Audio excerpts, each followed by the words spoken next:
Good day and welcome back to Ginger's Place.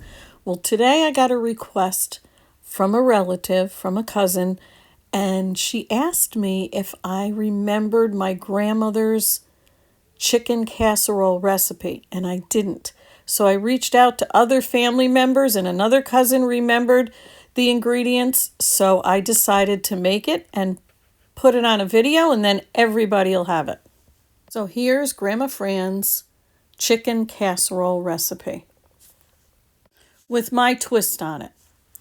So I used an enamel-coated cast iron baking pan sprayed with non-stick cooking spray.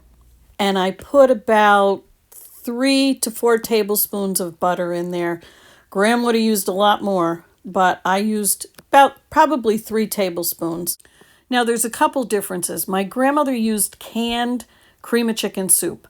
I took chicken broth and I thickened it and I added some cream and some milk to it. So that's the difference. And I used shaved raw chicken that I cooked. I fully cooked it. I didn't use roasted chicken. So I used chicken bone broth and I thickened it with a little bit of flour and milk, and I also added a little bit of cream. So I melted the butter, and I did this all on top of the stove and then put it under the broiler at the last bit of cooking.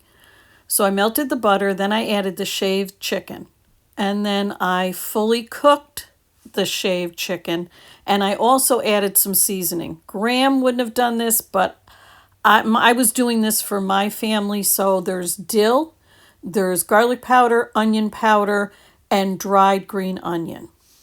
Now, my grandma would have used margarine, but I used butter. She used a lot of margarine. I think that came from the Depression era because they probably couldn't get butter. And it's funny because when my son saw the end dish, when it got ready to be put on the table, he asked me, he said, "What was this, a Depression era dish?"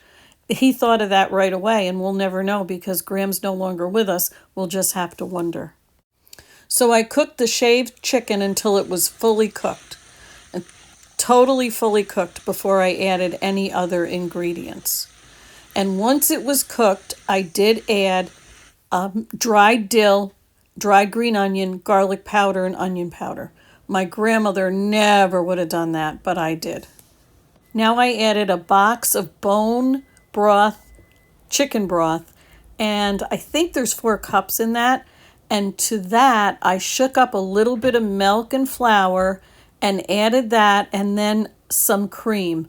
Not a lot of cream, probably about a half a cup, if I had to guess. I'm not sure. There was just a little bit left in the container. Now I'm going to cook that until it thickens. You want to make sure that you cook your flour. You should make sure your flour is fully cooked in there before the dish will be finished. And I'm going to cook this for a while. It cooked on top of the stove until it was nice and bubbly. You can see all my seasonings in there. My grandmother never would have used those. Now it's getting nice and bubbly, and my noodles are also cooking that are going to go in here at the end. And I meant to put spinach in, frozen spinach, chopped frozen spinach, and I forgot.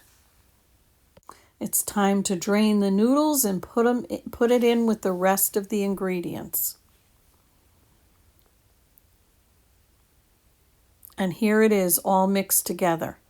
And now for the last ingredient. And this one, get ready because it's going to be different.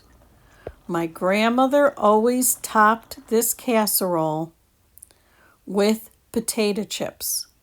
She always used Ruffles potato chips.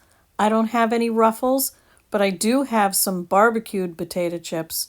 So I'm going to top mine with barbecued potato chips once it's thick and put it under the broiler. And here it is, Graham's chicken noodle casserole, my version. But in the description, I'm going to put what I did, and then I'm going to put her ingredients for anybody that wants to make the traditional original recipe. So guys, I hope you enjoy this. This was a video made particularly for my family. I hope it brings back memories. The minute I took a bite, I knew that I had this before. So I hope you guys enjoy it as much as I did making it. And to all those non-family members that visit my kitchen and watch my recipes, thank you so much. And until next time.